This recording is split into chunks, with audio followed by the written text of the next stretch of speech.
Hi అండి. తెలుగు కథల ప్రపంచంకు స్వాగతం. ఇవాళ ఈనాడు ఆదివారం పుస్తకంలోని ఉమాబాల చుండూరు గారు రచించిన మనిషి విలువ అనే కథను వినేద్దామండి. స్కూటర్ బయటికి తీసి చాలా రోజులైంది అనుకుని పొద్దున్నే వాకింగ్కి వెళ్లేటప్పుడు స్కూటర్ మీద వెళ్ళాడు పార్కుకి శంకరనారాయణ. వారంలో ఒక్కసారైనా నడపకపోతే బండి మొండిదయ్యి మొరాయిస్తుందని. వెళ్తుంటే దారిలో ఒక ఆయన అదే పార్కుకి వస్తారు రోజు. రోడ్డు మీద కనిపిస్తే స్కూటర్ ఆపి ఎక్కండి సార్, నేను అదే పార్కుకు వెళ్తున్నా అన్నాడు. ఆయన పర్లేదండి, మీరు వెళ్ళండి అన్నాడు. పర్లేదు రండి, ఈ ఒక్కరోజు ఇక్కడ నడిచేదేదో పార్కులో నడవండి అనడంతో తప్పలేదు ఆయనకి. ఎక్కి కూర్చున్నాడు. దిగగానే థ్యాంక్స్ అండి అన్నాడు. దానికి శంకరం భలేవారే, నేను రోజూ స్కూటర్ మీద రాను, అప్పుడప్పుడు వస్తాను అన్నాడు నవ్వుతూ. మీ పేరు అని అడిగాడు శంకరం. ఆయన అనంతమూర్తి అని చెప్పి షేక్ హ్యాండ్ ఇచ్చాడు. ఈయన కూడా తన పేరు చెప్పాడు. ఇద్దరూ ఎవరి దారిన వాళ్ళు లోపలికి వెళ్ళిపోయారు. శంకరం ఎదురైన వాళ్ళందరికీ విషెస్ చేస్తూ నడుస్తున్నాడు. ఆయన దినచర్య అంతా. ఇంటికి వెళ్తూ కూరగాయలు ఆకుకూరలు ఫ్రెష్గా ఉంటే కొనుక్కొని వెళ్తాడు. రిటైర్ అయినప్పటి నుండి ఇదే దినచర్య. ఒకరోజు సాయంత్రం గుడికి వెళ్తే అక్కడ కనిపించాడు అనంతమూర్తి. ఆయన ఇల్లు అక్కడికి దగ్గరేనట. రండి రండి అని బలవంతంగా తీసుకుని వెళ్ళాడు. శంకరం కూడా సరే అని వెళ్ళాడు. ఫస్ట్ ఫ్లోర్లో మొదటి అంతస్తులో ఉంటున్నాడు ఆయన. 2 బెడ్రూమ్ల అపార్ట్మెంట్ నీట్గా ఉంది. కుర్చీలో కూర్చున్నాక మంచినీళ్లు తాగుతూ ఇంటిని పరిశీలించాడు శంకరం. ఎదురుగా ఒక స్త్రీమూర్తి ఫోటోకి దండ వేసి బొట్టు పెట్టి ఉంది. చూడగానే తెలిసిపోతోంది ఈ లోకంలో లేనట్టు. ఎవరెవరు ఉంటారు ఇంట్లో అని అడిగాడు శంకరం. నేనొక్కడినే, పిల్లలు యుఎస్లో ఉంటారు, ఇద్దరికీ పెళ్ళిళ్ళయ్యాయి, తను లేదు అని ఫోటో చూస్తూ చెప్పాడు అనంతమూర్తి. ఓ సారీ అని, వంట మీరేనా అని అడిగాడు శంకరం. లేదండి, కుక్కు ఉంది, నాకు వంట రాదు, 2 పూటలా వచ్చి చేసిపోతుంది అని చెప్పాడు.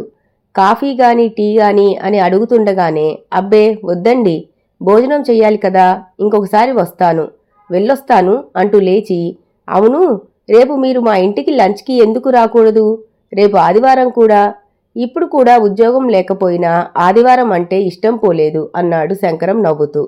మళ్ళీ ఆయనే, రేపు 12 గంటలకల్లా వచ్చేయండి, నాకు మీకు కూడా మార్పు ఉంటుంది అనేశాడు.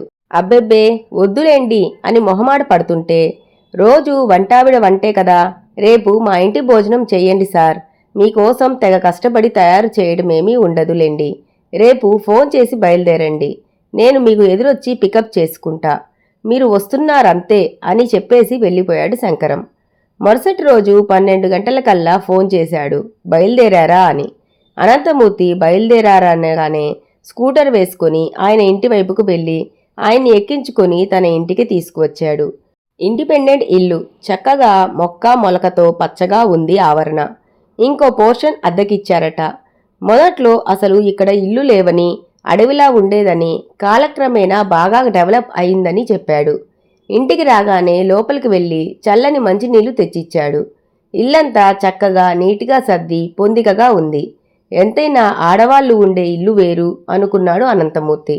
ఇద్దరూ వాళ్ళు పనిచేసిన ఆఫీస్ వివరాలు, పెన్షన్, స్నేహితుల వివరాలు మాట్లాడుకున్నారు. మాటల్లో శంకరం కూడా చెప్పాడు తన పిల్లల సంగతి.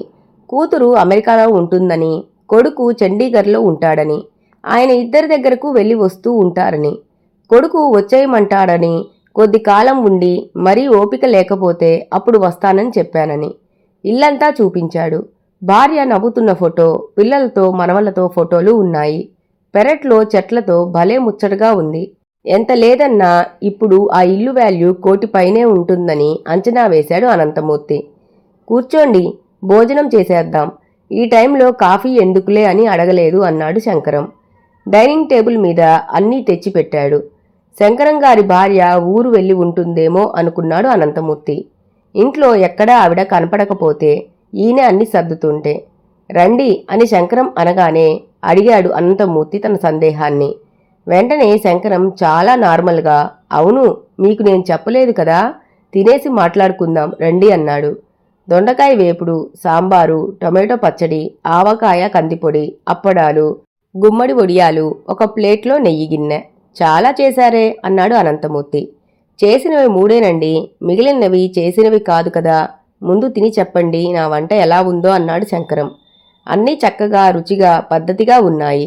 చివరిగా గడ్డ పెరుగుతో కానిచ్చి తృప్తిగా లేచారు. అన్నీ చకచకా సర్దేసి టేబుల్ తుడిచేసి వచ్చాడు శంకరం. సోఫాలో కూర్చుంటుంటే అన్నాడు అనంతమూర్తి, చాలా బాగా చేశారండి వంట, బాగానే నేర్చుకున్నారు అని. అప్పుడన్నాడు శంకరం, నేను ఉద్యోగం చేసేటప్పుడు రాదండి వంట, టైం ఉండేది కాదు.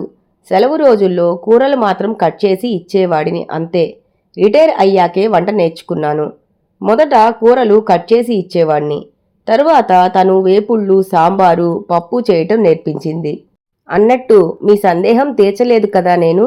నా భార్య అపర్ణ లేదు, 2 ఏళ్ళు అవుతోంది పోయి. నాకు ఆ మాట చెప్పటం ఇష్టం ఉండదు అస్సలు. తను నాతోనే ఉంది కదా అనిపిస్తుంది. చాలా వరకు ఎవరికీ తెలియకుండా జాగ్రత్త పడతాను. అందుకే ఇంట్లో కూడా అన్నీ సజీవంగా అనిపించే ఫోటోలే ఉంటాయి.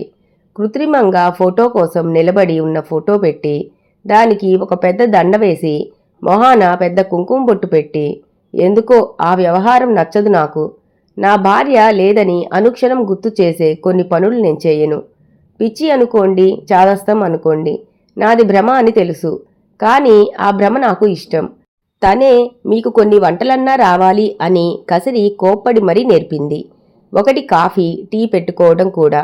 ముందు ముందు నాకు ఆ అవసరం వస్తుందని తనకు తెలుసేమో అనిపిస్తుంది నాకు.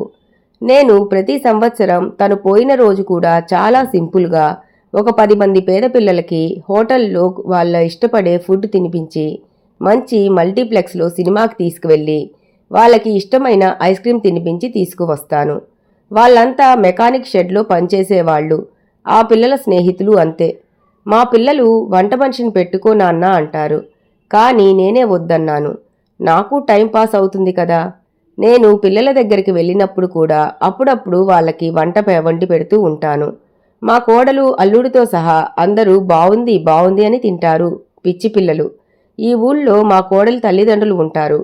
వాళ్ళు నన్ను వదలరు. ఆవిడైతే ఆవకాయ, మాగాయలు పెట్టి నాకు పంపుతుంది. ఫ్రెష్గా మీరు తిన్న గోంగూర పచ్చడి, ఆ పొడులు, వడియాలు ఆవిడ పంపినవే. అన్నయ్య గారు అంటూ ఆప్యాయంగా ఉంటారు. నా అదృష్టం, నాకు అందరూ మంచివాళ్ళు, స్నేహితులు దొరికారు. అందులో మీరు ఒకరు అన్నారు నవ్వుతూ. లోకల్గా ఆఫీస్ ఫ్రెండ్స్ కూడా చాలామంది ఉన్నారు. అప్పుడప్పుడు కలుస్తూ ఉంటాం. కొంతమందిని అప్పుడప్పుడు భోజనానికి పిలుస్తాను. అది నా సరదా. నా స్నేహితులు కూడా ఏవో ఐటమ్స్ కొన్ని చేసి తీసుకొని వస్తారు. అందరం కలిసి తింటాం. పుస్తకాలు, సోషల్ మీడియా కాలక్షేపం. పిల్లల దగ్గరికి వెళ్ళి వస్తూ ఉంటాను. సంవత్సరంలో ఒక 8 నెలలు పిల్లల దగ్గరే ఉంటాను. ఒక 4 నెలలు ఇక్కడ ఉంటాను. అది నా జీవితం అన్నాడు నవ్వుతూ. చాలా సంతోషమండి. మిమ్మల్ని చూసి చాలా నేర్చుకోవాలి అన్నాడు అనంతమూర్తి మనస్ఫూర్తిగా. నేనింక బయలుదేరుతాను అని లేచాడు. ఉండండి, నేను డ్రాప్ చేస్తాను అని వద్దన్న ఆయన ఇంటి వరకు డ్రాప్ చేశాడు శంకరం. అనంతమూర్తి తాళం తీసుకుని లోపలికి వెళ్ళి చెప్పులు వదిలి సోఫాలో నిస్త్రాణగా కూర్చున్నాడు. ఆయనకి చాలా గిల్టీగా ఉంది. ఒక్కసారి తన భార్య గాయత్రి గుర్తుకు వచ్చింది. ఆమె ఉన్నంతకాలం తను ఎంత అహాన్ని చూపించాడో గుర్తుకు వచ్చింది. ఆఫీసుకు వెళ్ళి రావడమే ఘనకార్యంగా అనుకునేవాడు. ఇంటికి వస్తే కింగ్ తను. అన్నీ చేతికి అందించాల్సిందే తన భార్య. కాఫీ తాగి గ్లాస్ కుర్చీ పక్కనే పెట్టేసేవాడు. మంచినీళ్లు తాగినా అంతే. మొత్తం ఇల్లు తనే చూసుకునేది. ఏనాడు భార్యకి సహాయం చేయలేదు సరికదా, వంకలు పెట్టేవాడు. స్టవ్ వెలిగించడం కూడా రాదు తనకి. ఇప్పుడు తను లేకపోయేసరికి తెలిసొచ్చింది తన విలువ. భార్య పోతూ కూడా తను లేకపోతే ఏమీ రాని ఈ మనిషి ఎలా బతుకుతాడా అని బాధపడింది. పిల్లలకి తండ్రిని బాగా చూసుకోమని చెప్పి మాట తీసుకుంది. టీ పెట్టుకోవడం ఒక్కటి నేర్చుకున్నాడు ఎలాగో. కానీ భార్య చేతి రుచి రాలేదు. ఇక వంట మనిషి ఒక్కడికి పొద్దున్నే వంట పడేసి పోతుంది. వంటలో ఓనమాలు కూడా తెలియవు. సోషల్ మీడియా తెలియదు. పిల్లలు వాట్సాప్ ఒక్కటి ఫోన్లో పెట్టి నేర్పించారు. అక్కడికి వెళ్ళినప్పుడు వాళ్ళ మెసేజ్లు, ఫోటోలు చూడటం వచ్చింది. పిల్లల దగ్గరికి వెళ్ళినా అలా పైపైన గడిపేసి వస్తాడు. వాళ్లతో మనసా వాచ హాయిగా కలిసిపోడు. జైల్లో ఉన్నట్టు గడుపుతాడు. కోడళ్ళు, తల్లిదండ్రులు ఇండియాలోనే ఉన్నా వాళ్ళు ఆడపిల్లల తల్లిదండ్రులని, వాళ్లతో కలిసిపోకూడదని, తన ఐడెంటిటీనే వేరే అని అహంకార భావం తనకి.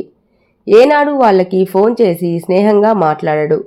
వాళ్ళు చేసిన ముభావంగా మాట్లాడటంతో వాళ్ళు కూడా తన గంభీరతకి జంకుతారు. బయటికి వెళ్తే వెళ్ళి వచ్చేయడమే. తన చుట్టుపక్కల ఎవరున్నారు ఏంటి అని గమనించడు. మనుషుల్లో కలిసిపోవడం తెలియదు. స్నేహితులు లేరు. ప్రతి ఏడు పద్ధతిగా భార్య పోయిన రోజు కొడుకుని పిలిచి తద్దినం పెట్టించేవాడు. కొడుక్కి ప్రతి ఏడు వీలు కాకపోవడంతో ఒకచోట డబ్బులు కట్టి వాళ్లతో ఈ శ్రాద్ధ కర్మలు చేయిస్తున్నాడు. ఇది జరపటం పెద్ద ఘనకార్యంగా భావించి బోర విరుచుకొని తిరుగుతున్నాడు తను. శాస్త్రోక్తంగా అన్నీ చేయిస్తున్నాననే గర్వం తనకి. బతికి ఉన్నప్పుడు మనిషిని సంతోషంగా ఉంచాలి గాని చనిపోయాక ఎన్ని చేసినా ఏమి లాభం? తను జీవించే విధానం కరెక్ట్ కాదని తెలిసింది ఈరోజు. తను తన పరిధిలో ఇంకా బాగా జీవించొచ్చు. శంకరం గారివి తనవి పరిస్థితులు ఒకటే, బాధ ఒక్కటే. కానీ ఒకరి జీవితంలో జీవం తొణికిసలాడుతోంది. ఒకరి జీవితం స్తబ్దుగా ఉంది. కారణం ఆలోచనలు. ఇల్లు ఇరుకుగా ఉన్నా ఆలోచనలు విశాలంగా ఉండాలి అని ఎన్ని ఒడిదుడుకులు ఉన్నా అడ్డంకులు ఉన్నా జీవితం సాగిపోతుంది. దానికి డోకా లేదు. కొన్ని బాధలు తీరేవి కావు. కనీసం కొందరి బాధలనైనా తీర్చి ఆనందం పొందవచ్చు, ఆనందం పంచవచ్చు. వెంటనే బీరువా తెరిచి ఫోటో ఆల్బమ్స్ తీశాడు. అన్నీ చూశాడు. భార్యవి, పిల్లలతో వాళ్ళ చిన్నప్పుడు నవ్వుతూ ఉన్న ఫోటోలు ఉన్నాయి. తనతో నవ్వుతూ తన భుజం మీద చెయ్యి వేసిన ఫోటో ఒక్కటీ లేదు. ఎప్పుడైనా ఎక్కడైనా తను సరదాగా తీసుకువెళ్తే కదా, ఏనాడైనా ప్రేమగా ఆహ్లాదంగా ఉంటే కదా అనుకున్నాడు. పిల్లలతో భార్య నవ్వుతూ ఉన్న ఫోటోలు, భార్య తన తోబుట్టువులతో నవ్వుతూ ఉన్న ఫోటోలు, తమ పెళ్లిలో నవ్వుతున్న ఫోటోలు కొన్ని బయటకు తీశాడు. గోడ మీదున్న ఫోటో తీసేసి లోపల పెట్టేశాడు. నేను కూడా ఈ ఫోటోలన్నీ అందంగా సహజంగా ఫ్రేమ్ కట్టించి పెడతాను. నేను ఇప్పుడికైనా సాటి మనుషులు ఆనందపడే పనులు చేస్తాను. బతకటానికి జీవించటానికి తేడా ఏంటో తెలిసింది ఆలస్యంగానైనా. శంకరం నన్ను ముందే కలిసి ఉంటే ఎంత బాగుండేది. ఒక మనిషి ఎలా ఉండాలో ఉండొచ్చో చూపించాడు నాకు అనుకున్నాడు. గాయత్రి నన్ను క్షమించు అనుకుంటే మనసు నిజాయితీగా కదిలి కళ్ళు చెమర్చాయి అనంతమూర్తికి. ఇంతటితో కథ సుఖాంతమండి. ఈ కథ గనక మీకు నచ్చినట్లయితే లైక్ చేసి, షేర్ చేసి, కామెంట్ చేసి మన ఛానల్కి సపోర్ట్ చేసేయండి ఫ్రెండ్స్. ఇక ఉంటానండి. By by.